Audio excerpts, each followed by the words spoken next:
ግን ይሄ ወንድሜ ዳዕዋ አድርጎ ወደ ኢስላም ሲያመጣ ምንድነው ሽልማቱ? ነብዩ ነገሩን እኮ لأن يهدي الله بك رجلا واحد ነገሩኝ እንጂ خير لك من حمر النعم በዛ ጊዜ እኮ ቀያይ ግመሎች በጣም ውድ ስለነበሩ ነው።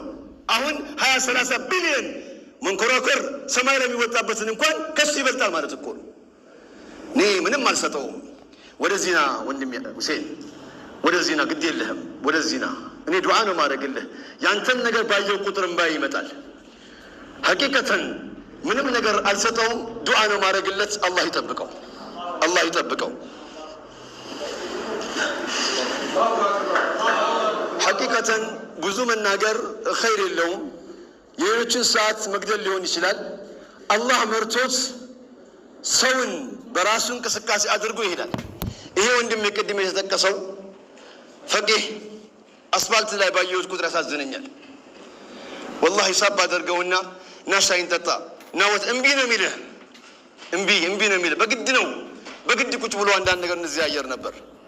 ሐቂቃ የረሕማ ጎዳና አደራችሁን ምክር የምሰጠው እንደው እንፉን ጭቅጭቁን ዝጉና ረሕመተን ሊልዓለሚን በቃ ኸይር የሆነውን ነገር ስናስተምር ወደዚህ ይመጣል ነው ምለው።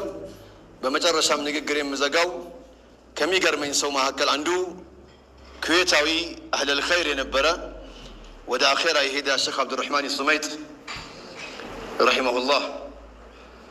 የሚገርመው ሼክ አብዱራህማን ሱመይጥ ወደ 11 ሚሊዮን ሰው ነው ያሰለመው። እዛ ፓርላመንት ላይ ስብሰባቸው ቦርድ ላይ አንድ ቀን ምን ተናገረ? አላህ በአሁኑ ሰዓት ደረቴን ከፍቶ ቢያሳያችሁ አፍሪካ ሀገር ላይ የቱ ጋር ነው ውሃ ያልጠጣው የሚል ጭንቀት ያገኛል እንጂ ሌላ አያገኝብኝም ነው ያለው። ይሄ ሰውዬ አንድ ቀን ማይክሮፎን ይዞ ዳዕዋ አላደረገም፣ ግን 11 ሚሊዮን ሰው አሰለመ። በምን አሰለመ? ውሃ ሲፈልጉ ውሃ የሚፈልጉ ቦታ ውሃ ሲያወጣ፣ እንደውም ሆስፒታል ሲፈልጉ ሆስፒታል ሲሰራ፣ ምግብ ሲፈልጉ ምግብ ሲያበላቸው የዚህ ሰውዬ እምነት ነው ጥሩ።